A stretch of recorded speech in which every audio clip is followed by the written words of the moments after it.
എന്നെ പെറ്റല്ലോ കല്ലുപോലൊരുത്തി, അവളെ ജാഫ്നയിൽ നിന്നാരോ തുരത്തി, അവളിൻ உதரத்தில் நிന്നും உருவெடுத்தது பருத்தியல்லோ எரிக்கும் தீ. சமகால இணைய பரப்பில் வேடன் என்ற ஒரு ஈழத்தை பூர்வீகமாக கொண்ட கேரள இளைஞன் அனைவரது கவனத்தையும் பெற்று பரவலாக பேசப்பட்டு வருகிறார். யாழ்ப்பாணத்தை பூர்வீகமாக கொண்ட இந்த கேரளத்து இளைஞன் மிகச்சிறந்த சொல்லிசை பாடகராக தன்னை நிலைநிறுத்தி வருகிறார். அண்மையில் இவருடைய பாடல் வரிகள் சில இணையத்தில் அதிகமாக பகிரப்பட்டு பலரது கவனத்தையும் ஈர்த்திருந்தது.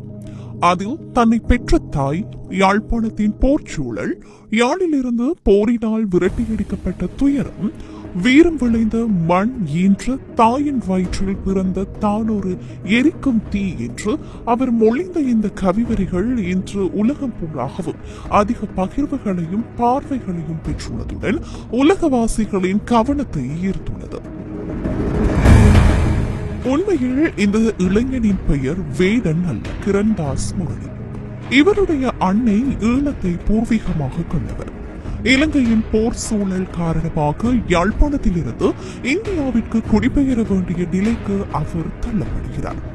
இந்தியாவிற்கு குடிபெயர்ந்த வேடனின் தாயார் திருச்சியில் வைத்து கேரளத்தை சேர்ந்த ஒருவருடன் காதல் வயப்பட்டு அவரை திருமணமும் செய்து கொண்டு திருச்சி, மதுரை என்று குடிபெயர்ந்து பின்னர் கேரளத்திற்கு செல்கின்றார். மிகவும் வறுமையான வாழ்க்கைதான். மிக சாதாரணமான குடிசை அமைத்து வாழ்ந்து வரும் அந்த தம்பதியினருக்கு இரண்டாவதாக பிறந்த மகன்தான் இந்த வேடன் என்று அழைக்கப்படும் கிரண்தாஸ் முரளி. தன்னுடைய பாடசாலை நேரங்கள் தவிர்த்து ஏனைய பொழுதுகளில் தனது வீட்டுக்கு அருகில் உள்ள ஏரிக்கு சென்று வேடன் போல அம்பு செய்து மீன்பிடி உள்ளிட்ட சில செயற்பாடுகளில் ஈடுபட்டு வருகிறார் இந்த கிரண்தாஸ் முரளி. இதனை அடுத்து பாடசாலையில் பலரும் இந்த சிறுவனை வேடன் என்று சொல்லி கிண்டல் அடிக்கும் போக்கு அதிகமாக காணப்பட்டு பின்னர் அதுவே அவரது பெயராகவும் நிலை பெறுகிறது. எனினும் வாழ்க்கை சூழல் மாற பள்ளி படிப்பை இடைநடுவில் கைவிட்டு கூலி தொழிலை நாடி செல்கின்றார் இவர். இதற்கு பின்னரான நாட்களில் கேரளாவில் கடுமையான வெள்ளம் ஏற்பட்டு இவர்கள் வாழ்ந்த திருச்சூர் பகுதி அதிக பாதிப்பை எதிர்நோக்குகிறது. இந்த சமயம் தனியார் நிறுவனம் ஒன்றில் இணைந்து தன்னார்வ தொண்டு செய்ய முயன்ற இந்த இளைஞரை நிறம் உள்ளிட்டவற்றை காரணம் காட்டி நிராகரிக்கின்றனர். தொண்டு செய்வதற்கு கூட நிறம், குலம் என்ற காரணங்களால் ஒடுக்கப்படுகின்றார் இந்த வீடன். இந்த ஒரு சம்பவம் மாத்திரமல்ல, இது போன்ற சாதி மற்றும் நிற ஒடுக்குமுறைக்கு உள்ளாகும் வேடனுக்கு பாரிய அதிருப்தி நிலை தோன்றவைதான் அனுபவித்த இந்த ஒடுக்குமுறைகளை பாடலாக எழுதி வந்துள்ளார்.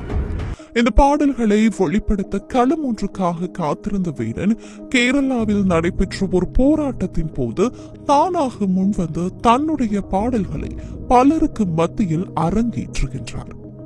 அந்த தருணம்தான் இந்த இளைஞனின் வாழ்க்கையில் திருப்பு முனையாக அமைகின்றது. தாய் இலங்கை யாழ்ப்பாணத்தைச் சேர்ந்தவர் என்பதாலும் இயல்பிலேயே இருந்த ஒரு போராட்ட குணம் அந்த இளைஞனை ஒடுக்குமுறைகளுக்கு எதிராக குரல் கொடுக்கும் ஒரு வேடனாக மாற்றுகிறது. இன்று கேரளாவில் மாத்திரமல்லாமல் உலக வாழ் மக்கள் பலரது கவனத்தை ஈர்த்த ஒரு பாடகனாக உருவாகி இருக்கின்ற வேடன் 2020 ஆண்டு தனது முதலாவது பாடல் ஆல்பத்தை வெளியிட்டார். இதனை அடுத்து ஒடுக்கப்பட்டவர்களுக்கான பாடல்களை வெளியிட்டுள்ள வேடன் திரைத்துறையிலும் பிரவேசித்தார். அவரது பாடல்களுக்கு மிகச்சிறந்த வரவேற்பு கிடைத்தது.